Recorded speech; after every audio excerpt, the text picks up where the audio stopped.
Este lunes fue un día muy intenso en el Palacio Nacional. El presidente Danilo Medina, acompañado del ministro de Economía y Planificación, acompañado de Gustavo Montalvo, el ministro de la Presidencia, del ministro de Defensa y del ministro administrativo de la Presidencia, el presidente sostuvo reuniones con diferentes sectores por separado. Primero, el presidente se reunió con representantes del sector empresarial, especialmente dirigentes del Consejo Nacional de la Empresa Con Privada. los sindicalistas fue primero.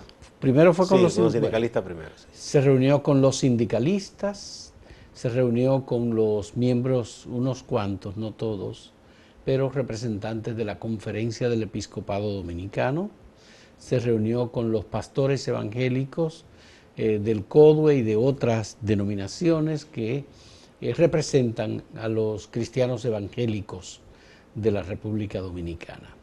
Y también el presidente sostuvo reuniones con, creo que representantes del sector financiero, pero entre los empresarios había gente de industria de zona franca, Sí. habría del turismo, Asociación de Industria, de la Asociación de Industria, del CONEP, y gente de los supermercados, del retail, que es como sí. se le conoce, de servicios. Sí, que es la Asociación de Empresas Comerciales. Bueno, pues el presidente estaba escuchando puntos de vista. Esas son las versiones que se han dado a conocer hasta ahora. El presidente estaba escuchando puntos de vista sobre la reapertura de la economía, el estado de situación con el coronavirus, la infección, cómo va, el sistema de salud, pero al mismo tiempo, si se comienza a reabrir parcialmente, digamos, los sectores de la economía, ¿cómo se haría? ¿Y cuál es el punto de vista de cada uno de los sectores consultados?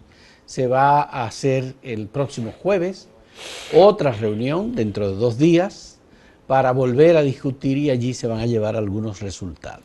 Sí. Pero a mí me llamó la atención un elemento, Gustavo. ¿Cuál te llamó la atención? De las revelaciones que se hicieron sobre estas reuniones y lo que el presidente de la República decía. Una de las cosas que decía Danilo Medina a los que allí acudían convocados por el gobierno es que su mandato concluye el 16 de agosto y que él no continúa. Porque está descartando, está muy claramente lo de establecido y todas esas cosas en la Constitución de la República que él no debe continuar y él está consciente de eso, sí, independientemente de todas las teorías que existen. Y gente que quizás quisiera calentarle el oído al presidente con eso, ¿no? Independientemente de eso, el presidente dice que él no continúa y que por tanto a las autoridades que lleguen hay que dejarle más o menos arreglado con algún tipo de norma y de esfuerzo oficial. Mira, esa posición del presidente tiene un gran peso en lo político y en lo económico. Ya. Algunos dirán en lo económico, ¿por qué? Bueno, una de las cosas que a los grandes agentes de la economía, de cualquier sistema económico, le envía una señal que puede llevarlo a tomar una decisión de inversión o no inversión, de abrir una empresa o no, de embarcarse en un proyecto, es la situación de la institucionalidad y la política. Si no ven un panorama claro, retienen proyectos. Claro. Entonces yo creo que con eso el presidente le está enviando un mensaje para afianzar la confianza de los agentes económicos. Porque yo estoy seguro que en esas conversaciones, eso no se ha dicho, sí. Además de plantearle posibilidad de apertura al presidente, le han dicho, pero díganos esto, ¿qué va a pasar con las elecciones? Y lo más probable es que le dijo que no hay problema. Bueno, eso no está en las versiones oficiales. No, porque esas son cosas divulgadas. Es una inferencia que uno hace. No, pero digamos que las notas divulgadas por la Dirección de Prensa del Palacio Nacional. Pero nosotros vimos informes de personas que estuvieron en la reunión, en las reuniones. Exactamente. Y nos decían, bueno, el presidente dijo este asunto, que luego no se registra en las declaraciones de prensa que salen desde el Palacio Nacional. Entonces, el presidente está enviando un mensaje de tranquilidad, de respeto a la institucionalidad, de confianza para los inversionistas, como tú mencionas, y yo creo que está eliminando una incertidumbre y un elemento de perturbación que eso pesaba, y de crisis de la institucionalidad. Eso pesaba en una situación económica ya muy afectada por todo este asunto de la cuarentena y el coronavirus. Yo creo que el presidente, como todos los gobernantes, quiere tratar de terminar lo mejor posible, dejando ya un proceso de reapertura en marcha y dejando claro que la parte institucional no será tocada, es decir, habrá elecciones y gane quien gane, habrá un traspaso de mano. Ahora bien, el presidente está buscando puntos de vista, opiniones, y eso es de algún modo un gesto democrático. Y además, ¿verdad? Inteligente me parece, porque tú no puedes pensar que tú tienes una visión completa. Un equipo, no, el país es diverso y amplio. Él no va a tomar una decisión unipersonal. Claro que no. Sobre esto. Ni siquiera solamente un punto de vista del gobierno sobre esto. Él dice, vamos a consultar a los sectores de la economía. Ahora bien, ¿qué es lo que está pasando? En realidad, lo que estamos viendo, Gustavo, es que ya la gente le perdió el miedo al control sanitario, que la gente no está escuchando ni está poniendo atención a los informes del Ministerio de Salud Pública, que el confinamiento se terminó, la gente anda en la calle, la sociedad, los grupos comunitarios, los empresarios, los propietarios de negocios, de establecimientos, de servicios, de talleres, los centros de salud de cualquier otro tipo, odontólogos, en general reumatólogos, están haciendo todos los servicios, Gustavo, ofreciendo ya, comenzó. Y esto porque vamos a cumplir 2 meses de cuarentena. Y esos 2 meses de cuarentena han representado un sacrificio demasiado, muy grande, en general, para todo aquel que tiene un negocio que depende de unas entradas por servicios semanales, quincenales, mensuales. Y vamos hacia 2 meses. Y que tiene obligaciones para sí mismo, para sus dependientes, pero también tiene obligaciones fiscales con el Estado. Pero y tiene obligaciones financieras con las bancas. O sea, con la banca, tiene por ejemplo, que generar recursos. Claro. Y ese ya es una parte formal, pero la gente, y eso le explicaba a una de las fuentes del sector sindical con la que conversé ayer, que hay una preocupación que el presidente, cuando se le explicó, dijo, mira, que me parece eso con mucho fundamento. Hay un sector informal, ¿verdad?, que ha dicho, bueno, pero ese informal le estamos dando esta ayuda, bien.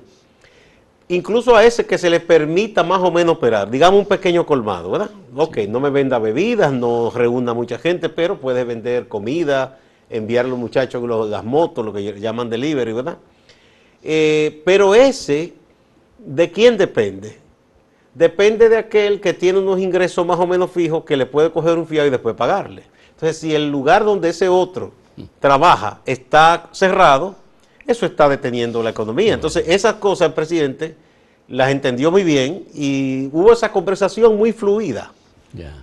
El otro elemento, Gustavo, es que además de que ya las personas no están poniendo mucha atención a todo esto de la cuarentena, el Ministerio de Interior y Policía ayer comenzó a cerrar colmados. Bueno, y hay una redada esta mañana, no sé si tú lo notaste. Entonces viene la parte represiva. Esta mañana, cuando yo venía hacia acá, estaban deteniendo muchísimos motoristas y a otra persona en vehículos. Yo no sé cuál es la finalidad o por qué lo detienen. Porque el toque de queda finaliza a las 6 pero de ya la era mañana. era después de las 7, yo venía de camino acá. Entonces yo no sé cuál es la razón de eso. Muy tarde para el Ministerio de Interior y Policía comenzar a cerrar centros comerciales. Cuando digo centros comerciales me refiero a colmados. Sí. Porque ya en algunos barrios ellos dicen que violaron la norma de distanciamiento social. Pero la gente tiene que ir al colmado. No van al supermercado porque no están en una zona en donde haya supermercado. Además no tienen dinero para eso. Hay gente que vive del cheleo. No, y el colmado tiene la facilidad del crédito, que no lo tiene el supermercado. Exactamente. Entonces hay factores que obviamente el gobierno va a tener que ir entendiéndolo. Son asuntos sociales y más allá de lo puramente económico, que no es tan sencillo. Es decir, como se vive en un barrio muy populoso, que la gente vive en cuarterías, en que quizá el espacio de socialización, de encuentro, además de suplirse cualquier cosa, es el colmado que da a la calle principal. Bueno, eso no es igual que el polígono central. A los funcionarios del Ministerio de Interior y Policía hay que recomendarle el libro de Gerard Murphy que se llama El Colmado. Que se publicó aquella vez. Sí, que se publicó, sí, Fondomicro lo publicó, porque en realidad el colmado, el taller y el salón la barbería.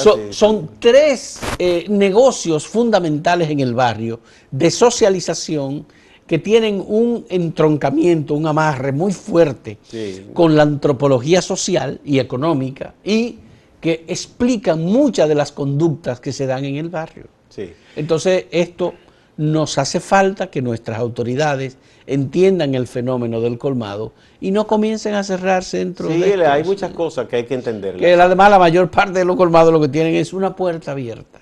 Sí, hay colmadones. Ellos han tomado sus propias medidas. Yo te digo, cerca de mi casa hay un colmado, es más o menos grande, y cualquier cosa yo veo que ellos han puesto inclusive una especie de valla, y desde ahí una de los dependientes va y le pasa. Lo que pasa es que el departamento más activo del colmado es el refrigerador. Bueno, porque con ese que a ellos les va mejor, les va los fines de semana, pero bueno, todo eso está un poco detenido. Vamos a hacer una pausa.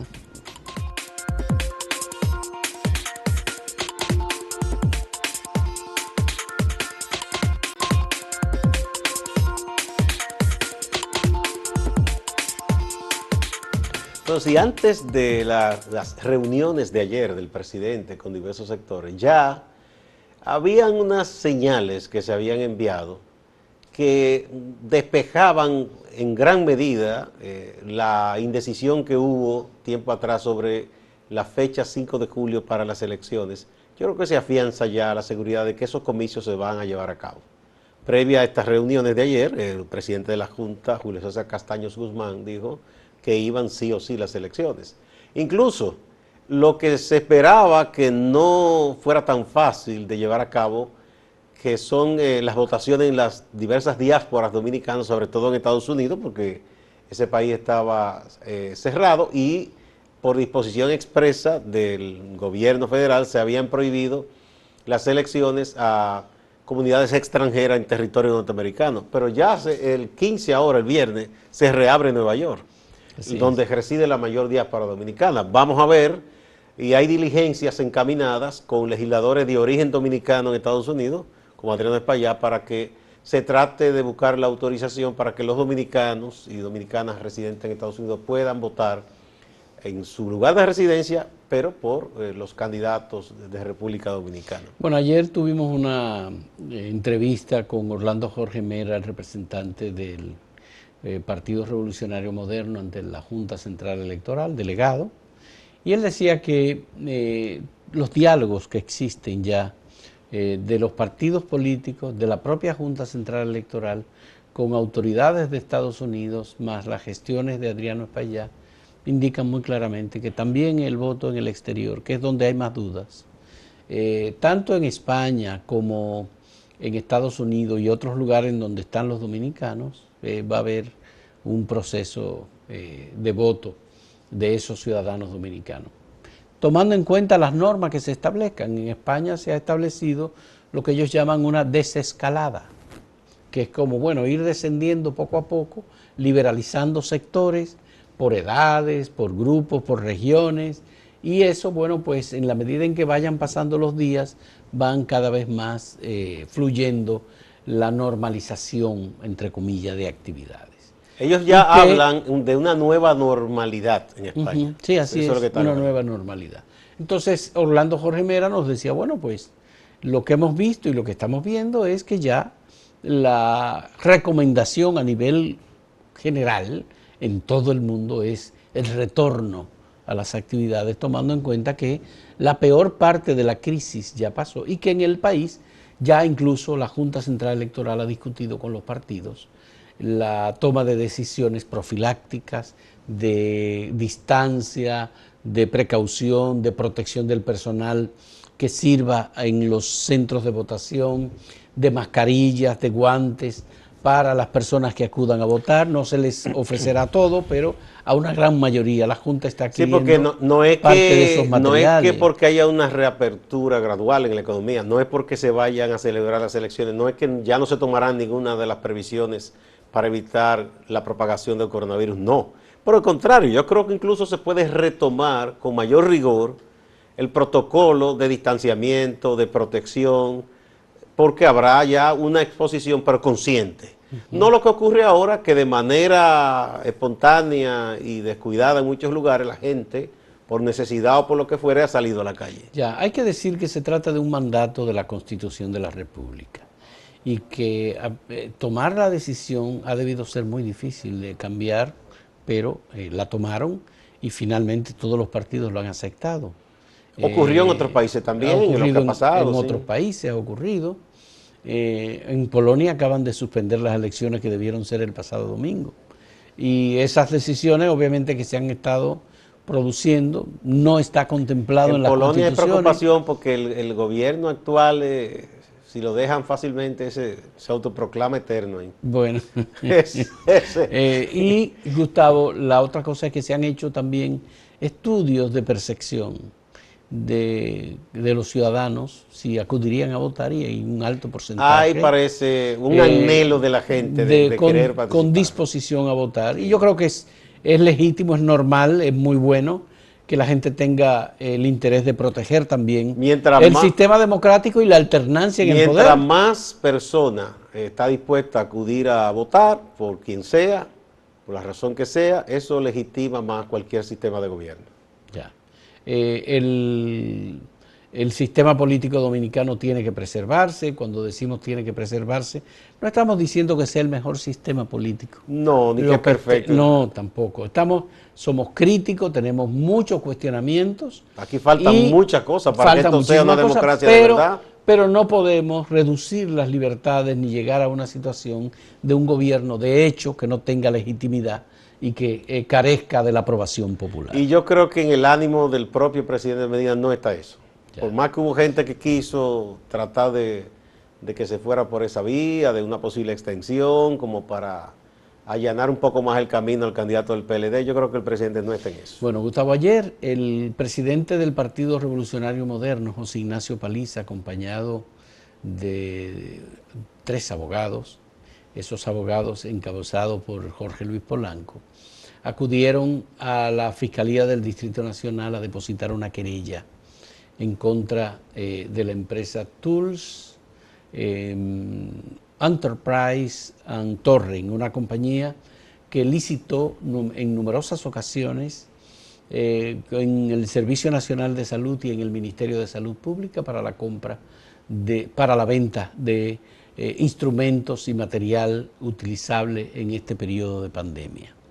Esta compañía fue aparentemente la seleccionada, pero muy apresuradamente. Vi el expediente y revisé los documentos, y la compañía se presentó apenas unos minutos después con una propuesta al llamamiento que hicieron las autoridades. Se abrió el proceso de recibir ofertas. Y cápita, rápidamente había una brecha. Unos minutos, creo que 8 minutos después ya ellos tenían una propuesta presentada. Flash Gordon. Y al momento ya, apenas unas horas después, ya ellos estaban escogidos. Según la cronología y los documentos que presenta, muy detalladamente, casi por segundos, la denuncia, querella presentada por el Partido Revolucionario Moderno. El equipo de abogados que encabeza Jorge Luis Polanco ha pedido a la Procuraduría Especial de Persecución de la Corrupción que se haga cargo. Sí, pero ellos han pedido al PETCA que se haga cargo, pero la querella es contra la compañía por haber alterado precios. Ellos dicen que cobraron... En perjuicio del interés común, del interés del Estado. En perjuicio del Estado, claro. Y además los precios que colocaban eran precios que estaban 30 veces por encima del precio del mercado. Bueno, ahí hay mucho trabajo que hacer. Bueno, es una situación que obviamente va a generar debates y esto va a estar en los tribunales. Vamos a ver qué hace el PETCA, la Procuraduría Especializada de Persecución de la Corrupción. Hay todo un historial de los dueños de esa compañía, dueños, porque hasta ahora el dueño real, digamos, que apenas lo suponen y no ni siquiera lo mencionan en el expediente. Ese es uno de los aspectos a indagar. Sí. Eso es un tema que debe ser indagado y veremos qué hacen las autoridades. En un momento retornamos.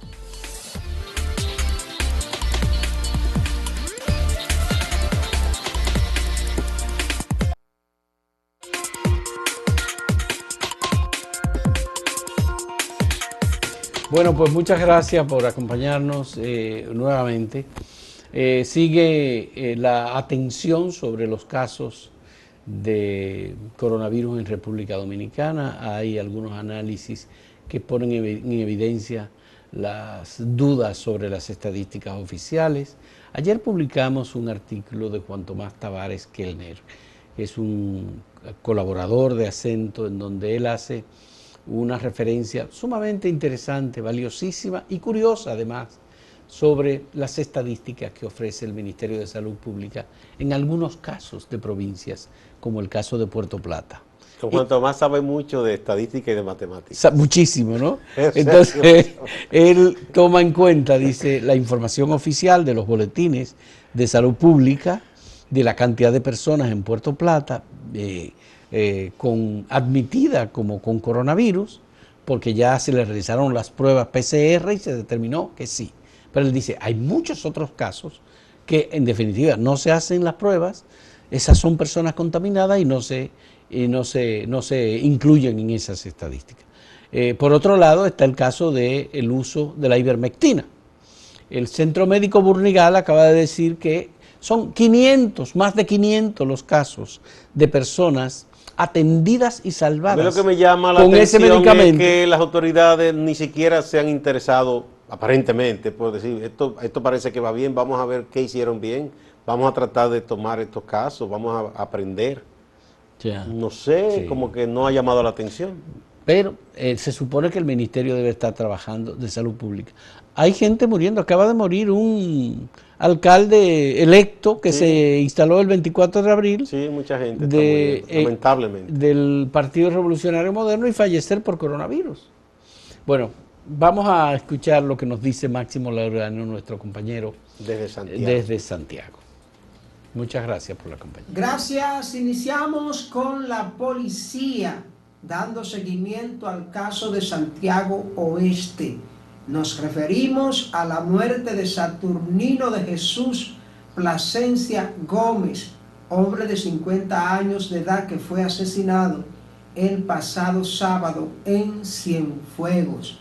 Le dispararon por la espalda. La Policía Nacional en Santiago ha identificado a 2 jóvenes como los presuntos responsables y los ha identificado. Wandy de Jesús Rodríguez Matos, alias Manolo, de 18 años de edad, y Jordali Díaz, alias Jordi, de 23 años de edad. Estas son las 2 personas señaladas por la policía, identificadas según nos dijo el vocero del Comando Regional de la Policía Nacional aquí en Santiago, el coronel Juan Guzmán Badía. El primero de estos jóvenes, Wandy de Jesús Rodríguez Matos, se habría entregado a la policía. Jordali Díaz fue apresado mediante un allanamiento realizado en el sector Villa Rosa, que es un sector que pertenece al Distrito Municipal de Santiago Oeste.